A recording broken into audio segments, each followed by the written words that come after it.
Right, welcome to the 23rd lecture in the 2011-2012 Otaru University of Commerce English Lecture Series. I'm pleased to present today Mr. Tim Blankley. His topic is Does Task-Based Language Teaching, TBLT, Promote Language Acquisition? So let's hear it for Mr. Tim Blankley.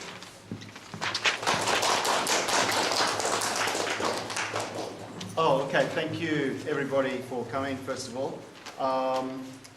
And first of all, I'll just say a couple of things about the presentation today. The presentation, I will go through step by step because I will assume that you don't know much about the topic. So I'm sorry if it's boring in the beginning, but I'm just going to go through slowly, step by step, because I think that's important to understand the whole program here. So the title of today is Task-Based Language Learning and Promoting Language Acquisitions. So to begin with, I will talk about the concept of language at the very beginning. Okay, so we're going to then we will move on to the relationship between task-based language teaching and one of the big problems with it. The big problem I want to talk about today is called code switching, and we will run through what task-based language learning is and why it can fail in the Japanese context, and some ways that some ways to stop it failing. This presentation is kind of grown out of the classroom practice. Okay, so first of all, I'd like to talk about second language acquisition. So acquisition actually means to acquire a language, all right? How do we get language which is here into the brain and be able to use it? And SLA, second language acquisition, is a subfield of applied linguistics, and it's concerned with the study of how this happens. From what I can remember from SLA, the three big questions are here behind me. What is language? What is it to know a language? And how do we learn a language? Those three questions might seem like they're overlapping. They actually are. And probably in the beginning, it might be a good idea to think about your first experiences, possibly in junior high school, of learning language. How did you learn language in junior high school? The audience today is a Japanese audience, so I'll say mostly Japanese, okay? How did you learn language in junior high? The way you learned language in junior high is related to a theory of language, believe it or not, from the point of view of SLA. How you learn a language in high school, this is a ball, says something about what you think of the language. So, what is it to know a language, or what is language? In pure linguistics, language is thought of as a system, and it's kind of a discrete system, okay? Think of an inside and an outside. And on the diagram of the board here, you have the idea of a language is a grammar, and a language has a syntax, which is word order, and a language has a set of vocabulary. This is how we think of language. If you say a foreign language, most people think of the language in this way, and that's a natural way to think of it if you don't have a relationship to that language. Language, in this sense, has to do three things. It has to express agency, so who does what to what, or what does what to who, that's agency. It has to say what kind of utterance it is. Is it a question? Is it an exclamation? And it has to show how words relate to each other in a sentence so that the person hearing or reading the sentence can make sense of the sentence in entirety, in its completion, right? So that's what we think of as normally as when we think of language. And finally, once language is learned, once you know the language, it has a social function. So let's go on to that idea of a social function of language. The linguist Halliday is a British guy who now lives in Australia, speaks of language having basically what he says are three macro functions, which are on the board behind me, right? There's the experiential, the interpersonal, and the textual. So language is used to describe the world. Language is used to interact with other people. Language is used in culturally recognisable ways. So here we see language no longer in a complete system. Here we see language is now in the world, right? And that's what we, hopefully, what we acquire language to achieve. So in that sense, we can talk of, in society, we can talk of language as having a social value, like almost like money in your pocket, or the power a politician has. Language actually gives you the power to organise your social life. In that sense, we can talk about language as having a social capital.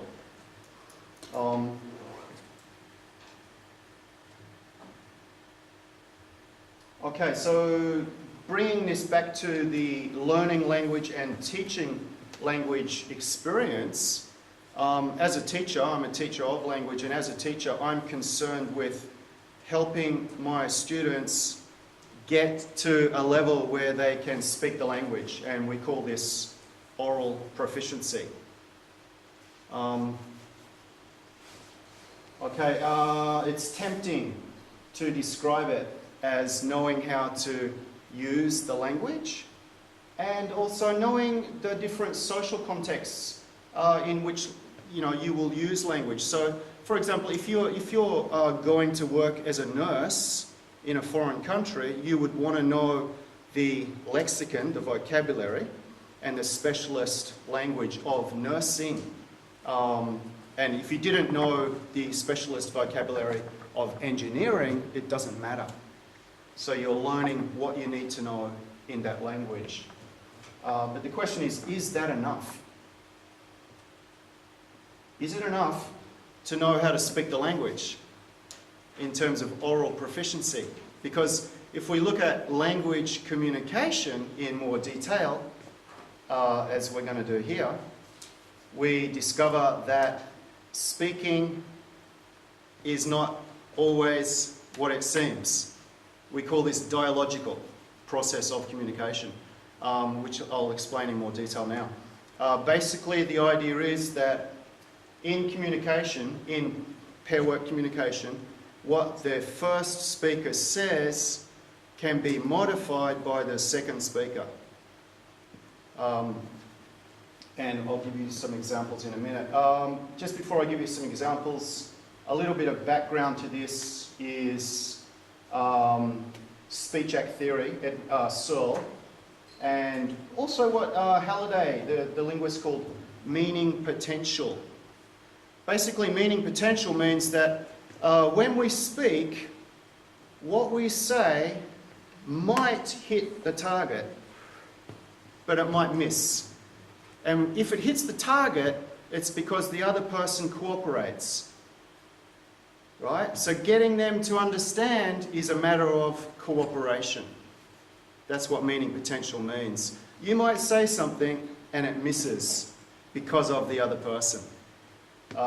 Here's some examples. Okay, so we have there, would you like another drink, is a simple enough something we can imagine a scene, right? Would you like another drink? And here are just three possible responses to that. Would you like the other drink? Would you like another drink? Response A, make it a small one, please. So yes, I would like another drink. Response B, no thank you. I ought to be leaving. And response C, I'm fine, thanks, I've had enough. So accepting, refusing, leaving. So in each case, the response modifies the initial offer. And we call that dialogical process of communication, right? The interesting thing to note about communication is the intention of the speaker might be lost in communication.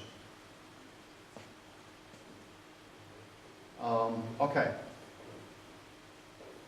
This is related, but not completely on the track. What I would like you to do here is I would like you to get a pen, and you have 1 minute, and I want you to draw a picture of this scene here behind me. Okay, 1 minute. Please sit in the apple juice chair.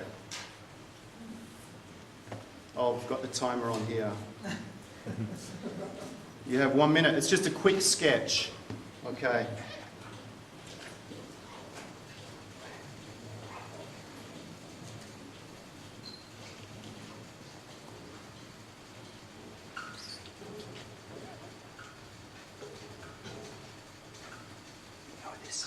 You know? Yeah.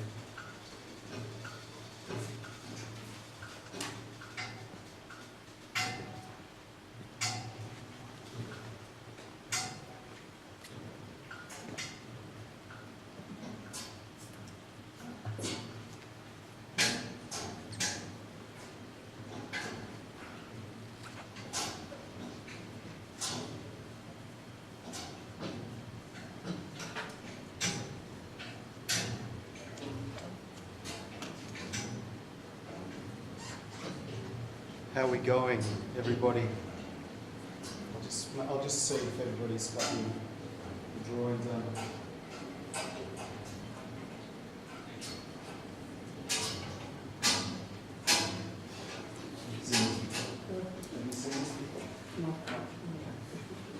Okay, some people might know this because it's from a book.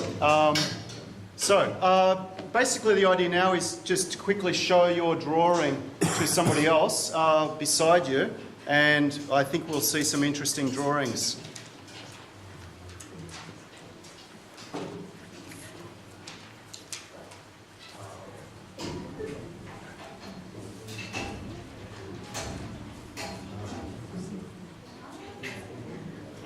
Okay, do we have any interesting drawings?